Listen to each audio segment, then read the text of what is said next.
Hello all you hardcores out there, how you doing? I hope you're all okay. And shout out to all you haters and trolls out there. You keep watching, don't you? Anyway, straight into action. Here's Johnny! Hey? Former pound for pound helmet of the month. Anyway, I hope you all enjoyed my Kelbrook video about John Fuchs being his new trainer. I think it's good for John. It's good for Sheffield, so well done. Right, Johnny Nelson, as you know, he's put a blog out, as you know, recently, and he's going on about Chisora's, you know, he's going to be better than ever now as we David Hay, and you know David Hay's his manager, he can't fight for him, so you know, as far as I'm concerned, Derek Chisora, right, Derek Chisora he's finished. As far as I'm concerned, he's finished. He's shot to bits. If you watch this fight against Takumi, look, he pulled a punch from nowhere, didn't he? But he never won a round. Some fighters get old overnight, and he's took a lot of damage, Derek. Now Joe Frazier didn't have a long career. We all know that, don't we? Not a long career as a heavyweight. Now Joe Frazier took a lot of punishment, and Derek Chisora he's just taking punishment after punishment, and I see Dillian White stopping him. My opinion, I'm entitled to it, but the things that Johnny Nelson's coming out with at the moment are shocking, really shocking. And you know, he needs to give his head a shake. I mean, his latest one today is that Rocky Fielding can do a Kirtland Lang. I mean, oh my God. Let me repeat that. Johnny Nelson says Rocky Fielding can do a Kirtland Lang on Canelo, like Kirtland Lang did to Roberto Duran. Oh my God. I mean, what planet is Johnny Nelson on? Rocky Fielding's on a good planet, isn't he? He does right to take the fight, but like I said, sooner or later people are going to get hurt, aren't they? Nah, but it's a great story, Rocky Fielding. He won prize fighter. He came as a substitute, and look what he's done with his career. He's going to finish a millionaire, isn't he? Somebody like Paul Smith must be sat at home thinking, look what Rocky Fielding's done with his career, and look what I've done. Paul Smith were a decorated amateur, wasn't he, who were tipped for superstardom, and it just didn't work with him for Paul, did it? So that's cricket, innit, for you, I suppose, as Frank Bruno would say. But Johnny Nelson, we all know he said Kelbrook, you know, he tipped Kelbrook to beat Golovkin, and that he could see how Amir Khan beats Canelo because he's that fast, and he could see how Conor McGregor beats Mayweather because he wanted it more. And you know, he said Carlos Takam were like George Foreman and Holyfield, and Vander Holyfield, the real deal, rolled into one. I mean, Johnny Nelson's going to say whatever the Sky narrative is, isn't he? Really, he's got long are the days gone when Johnny Nelson had any pride about himself. Now he's basically a laughing stock in boxing circles. When he goes out at room, when he's in people's company, everybody just bursts out laughing because he's become like a bit of a clown figure at Sky now, and I'm just wondering now how much longer they're going to put up with his clowning around. But I wish him well. So you're always welcome on our channel, Johnny, if you want to answer some of our questions that the fans send in for me all the time to ask you. You probably won't want to, because you know what I'm going to ask you. We've got it all wrote down here. Your words, Johnny, not ours. Your words. But I very much doubt that you'll come on channel. You like Eddie Hearn, you're bottleless, you want it all your own way. But anyway, on to other business. Now, did anybody see the show last night? The Anthony Yarde fight and the Brentwood Essex massacre, it's now known as, with all the Millwall fans fighting with people from the Wembley part of London. Apparently they were all at it.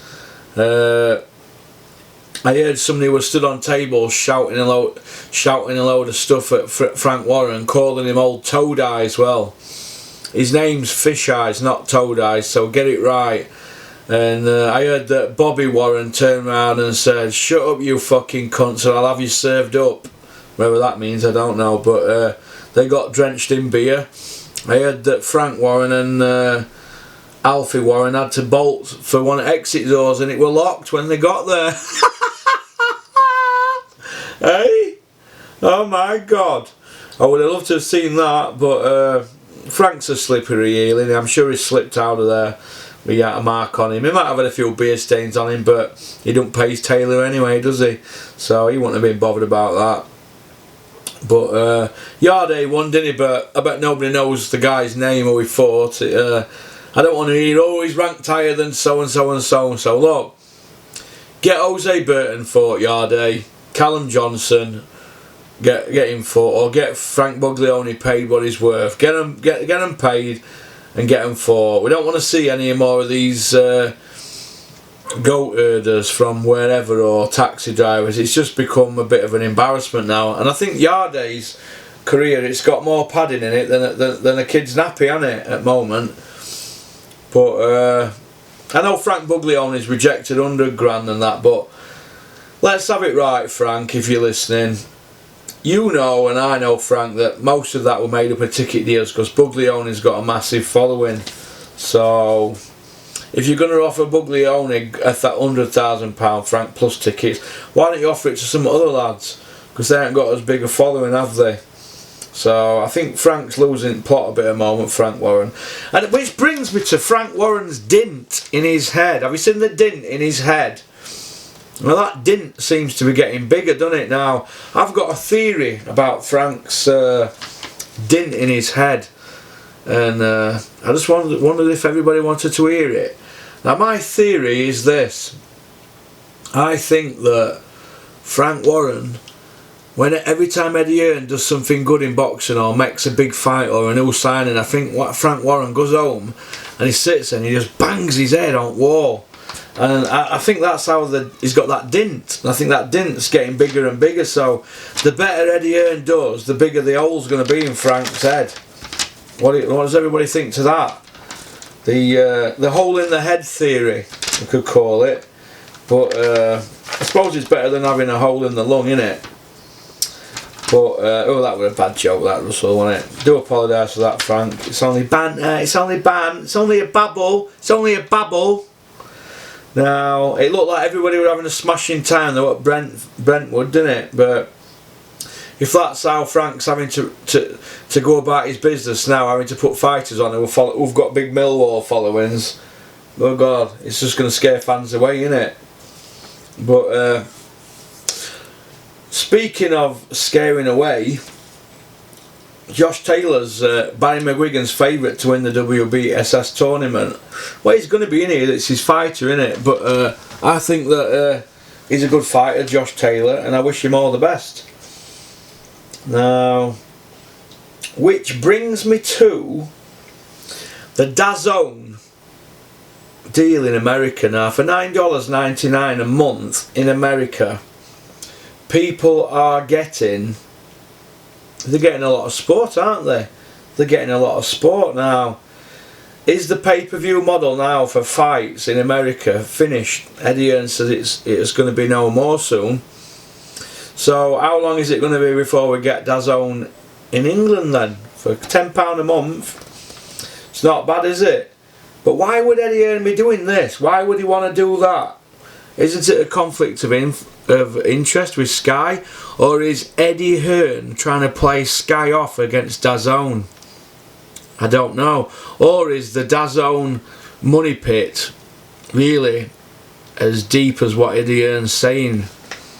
Bit of a mystery, that one, isn't it? Bit of a mystery.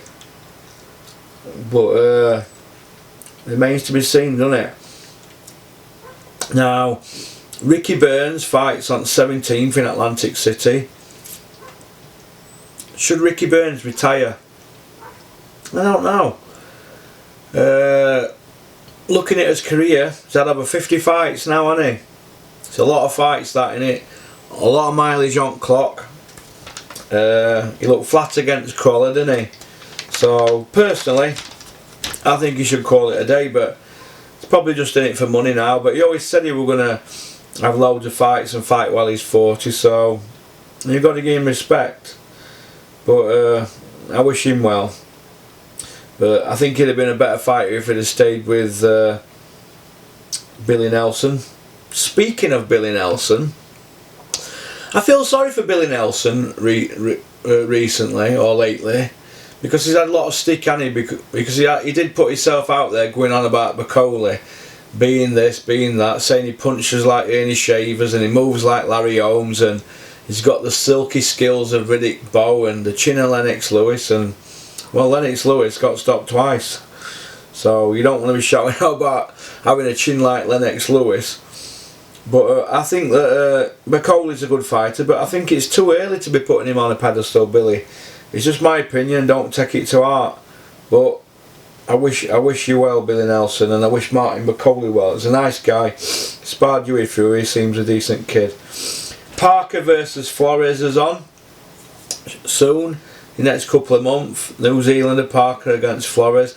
Who really cares though? I mean, who wants to watch Joseph Parker, aka the Stinkinator? Nobody wants to watch him, do they? Here's something funny. Something sent me a question in here.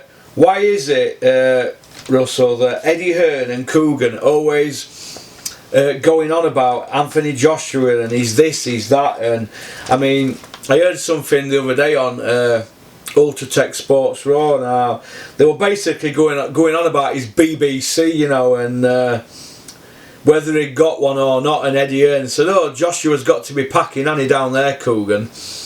They were on a train at the time, and I think it were a bit embarrassing. So they sent me this guy called Mike sent me the link, and if you're listening, Mike, I thought it were funny. And well, I don't know. I mean, is that what men talk about from Essex? To like to go on a train and talk about other men's whether they've got a big one down there or not? I don't know, but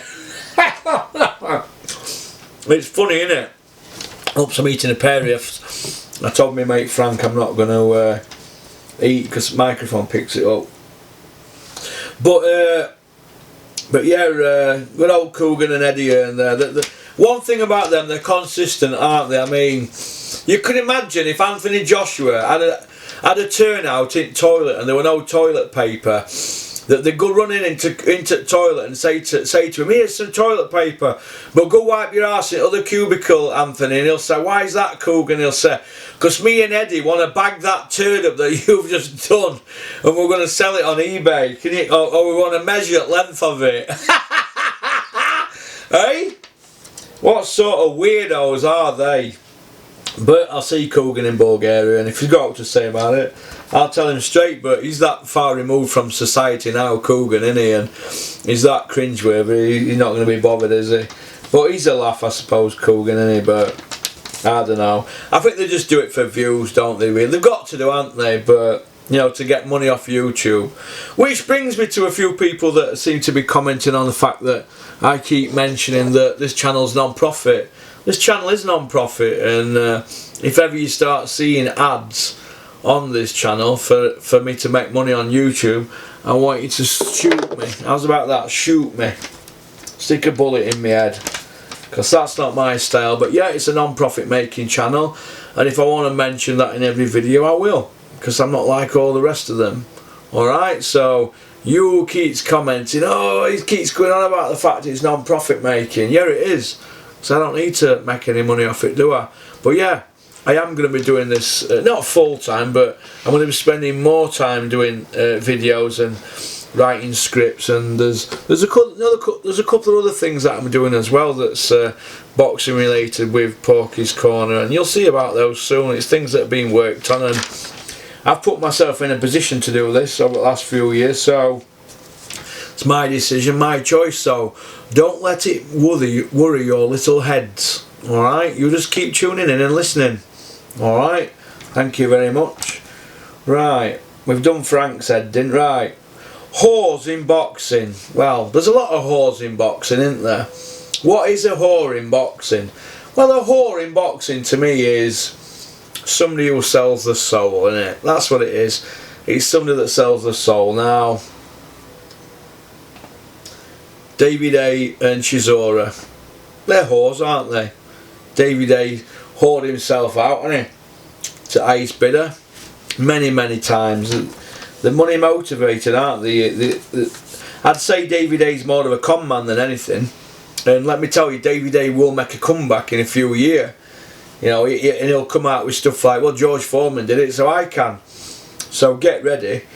But Davey A and Chisora, what an unlikely pairing that is. Now that's going to end in disaster, isn't it, at some stage. One minute they wanted to kill each other over a year to hype it up. Now all of a sudden that you know, it's group hugs and Sunday dinner at Davey A's. Oh my God. Well, this is how I look at it, right?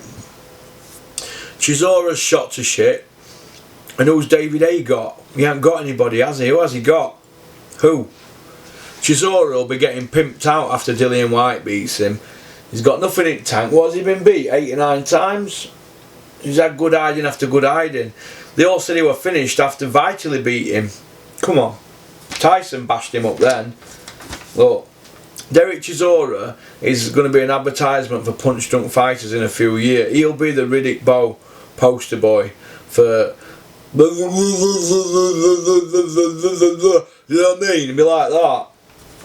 Somebody needs to stop Derek Chisora fighting again and save him from himself, because if he gets in there with Dillian Whyte, he'll get smashed to bits. That's just my opinion. I'm entitled to it. He's a shot fighter. Dillian won't be fighting him otherwise. He's not going to risk that Joshua fight, is he? But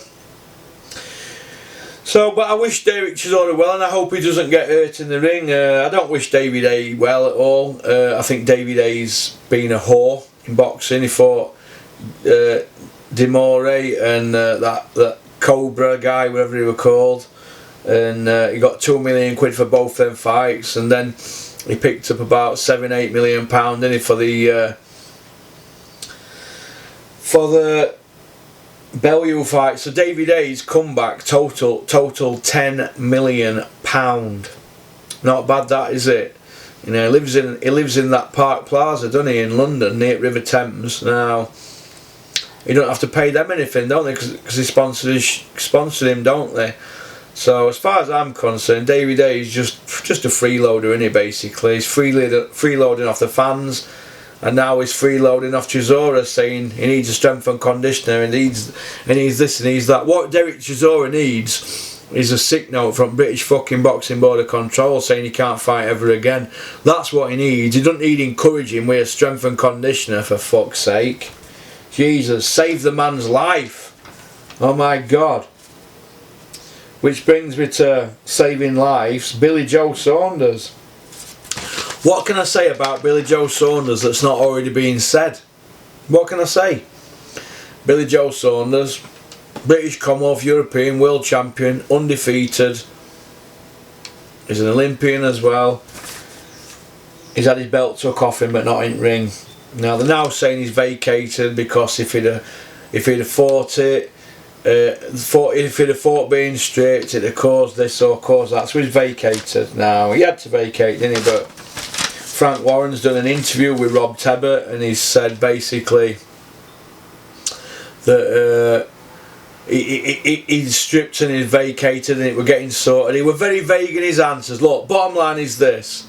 Go on WBO website. Billy Joe Saunders has vacated the WBO belt, but he were pushed before he jumped before he were pushed, should I say. But I feel what's happened to Bill, and he's in a dark place at the moment. Yeah, he's done some bad things, and people can say Billy Joe Saunders has got his comeuppance for some of the things that he's done, but he's not lost his belt in the ring, has he? Now Eddie Hearn's threw him under a bus. Now every interview you see Eddie Hearn do, he throws Billy Joe Saunders under a bus. So I don't really agree with that, but I've also heard that Billy Joe Saunders is a very difficult person to get on with. I know a lot of people keep saying, oh, that's Bill, that's just how he is, but maybe he's got behavioural problems, who knows? I mean, I've heard about some goings on up at the Ingle camp, and it's put a few noses out of joint, but there's no getting away from the fact that the kid's talented. He's only just turned 29. He's a talented fighter, undefeated world champion fighter. I don't agree with what's happened, but he's failed a drug test, hasn't he? So you have to bear with consequences, don't you? And Billy Joe Saunders said in an interview the other month that all fighters who take drugs should be shot. So anyway, Andrade's now the WBO champion after last night, and it's by default, isn't it, really? So he's a paper champion, but Eddie Hearn won't be bothered. Anthony Joshua's a paper champion. Eddie Hearn's just going to keep racking them belts up, innit? And when Usyk beats Bellew, Usyk's going to vacate all 4 belts, and then Eddie Hearn will scoop all them up. So then he'll have middleweight, a couple of belts at light heavy, he'll have cruiserweight and heavyweight belts on lockdown, all apart from Wilder's belts. So it's nearly 4 divisions he's got his leg in, hasn't he? Does he care? Does he fuck? Here's another question here. Is Dave Coldwell on the slide? Well, if Bellew gets beat against Usyk and he retires, who has Dave Coldwell got? He's left with Fowler and Gill, isn't he? Who are they fighting? They're fighting nobodies, aren't they? The McDonald brothers have both just been iced, haven't they? So is it the end for Dave Coldwell? Nah, I don't think so. I think rodent type people in boxing like Dave Coldwell, they always seem to get by, don't they? And he'll be riding Eddie's coattails for a good few years yet, so that's him in it for you. How did Eddie Hearn ever pull it off with the WBO and the IBF, Russ? Good question, Paul. Now, Eddie Hearn, we know what happened with IBF with Tyson Fury, don't we? He manipulated it, and he looks like to me like he's manipulated it with WBO in it, Massachusetts Boxing Athletic Commission, whatever it's called. I don't know what goes on behind the scenes, but whatever Eddie Hearn's doing, it's working for his benefit, innit? But he's making a lot of enemies, isn't he? But the main question is, and nobody dare ask this, Kugan Cassius didn't ask Dominic Ingle this, and I'd like to ask Dominic. So this is the main question. Dominic Ingle, if you're listening, and you probably will be, or somebody will send you it. Dominic, are you responsible for putting something in Billy Joe Saunders' drink, or did you give him the nasal spray, or who has given him this? Because Billy's screaming it from the rafters, he's not took anything, and that obviously he's been given something now. Who's responsible for giving him that? Who? Were it you? Were it Greg Marriott? Who? The fans need to know, because Billy's saying he hasn't took anything. So if he's not took it, how's it got in his system, and who's responsible? Kugan never asked you the question, but I'd ask you if you were on here, Dominic. I think you should answer the question and put the matter to bed. If you made a mistake, put your hand up. Right, which brings us to Kid Galahad.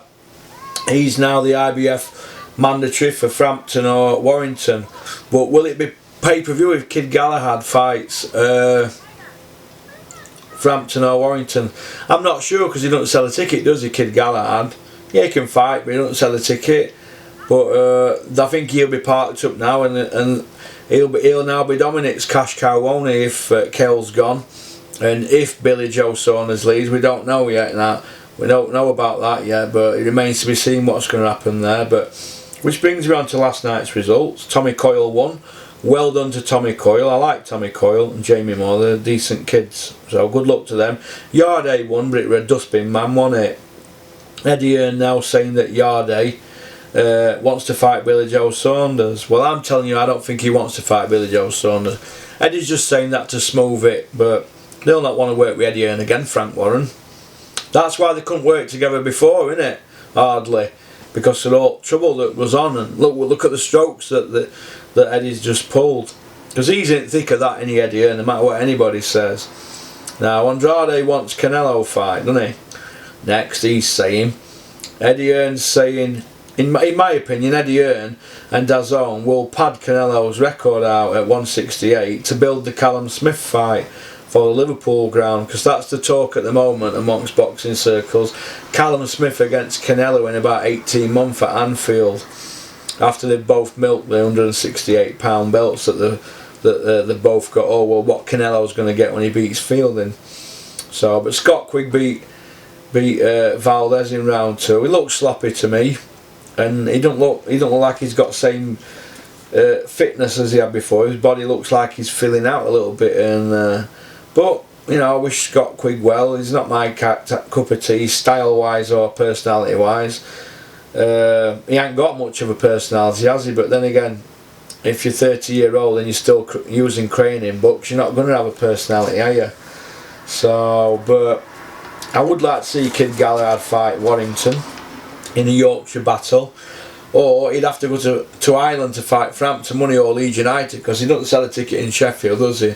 But he can fight Kid Galahad. But while we've got Kid Galahad on the subject, he was in the car with Billy Joe Saunders, wasn't he, with that prostitute thing. How come Kid Galahad never got took before board? Why would it Billy Joe? All seems a bit of a mystery to me. That board just wanted to have a go at Billy Joe for things he's done in the past, or is it because he's a traveller? I don't know. I'm not going to use I don't want to use the traveller word, but because it seems like it's a cop out, doesn't it? But I don't know. I don't think Tyson Fury and Billy Joe have had a good run with board and with sanctioning bodies, but they've both not helped themselves in the past from being outspoken. But they both lost the belts outside the ring, which I don't agree with. But you know, I'm going to say it is what it is, but it is what it isn't, innit? It's bad news, isn't it? You know, Billy Joe Saunders and Eddie Hearn will have their heads in their hands now, thinking how on earth it ever got to the stage where Eddie Hearn got the better of them and got that belt around Andrade's waist without fighting Billy, all within the last 4 weeks. So if you ask me, it's all a bit of a mystery. Or if you ask me, Eddie Hearn's a fucking magician, isn't he? He's got the belt off Billy. Billy's still undefeated, but he's lost his belt. Andrade's won it without fighting him. We're fighting a guy last night who was crap. So it is what it is. But anyway, I'm going to leave you with a nice picture of Johnny Nelson. Ooh, there you go. There's Johnny Nelson. Look at that. Have a look at that. That's what we call a helmet. That is a full-time helmet. But what can you do? There's Johnny Nelson trying to look cool in his Roger Moore roll neck, turtleneck. So anyway, I want to shout out to Marnus at Charnwood Kitchens and Will at Colourworks in both companies in Leicester. Shout out to Justin at the Tea Leaf Company in Brighton. Thank you for the stuff you sent me, Justin. Shout out to Ali at Churchill's Tailors. I'm going to come and see you on Monday now for my shirts before I go to Bulgaria on Wednesday. Shout out to Dennis Hobson. Thank you very much for your text this morning, and I'm sorry that there's no places left on our plane, Dennis. What a shame. You'll have to drive it then. Well, you're having flying lessons anyway, aren't you, Dennis? You and Sarah. Why don't you fly it over in your Cessna from Jersey? So anyway, shout out to those people. Shout out to Chris Smedley and Frank Smith. Hope you're alright. And shout out to Michelle in Dennis's office, Clinton Woods. Peace out. Keep on trucking.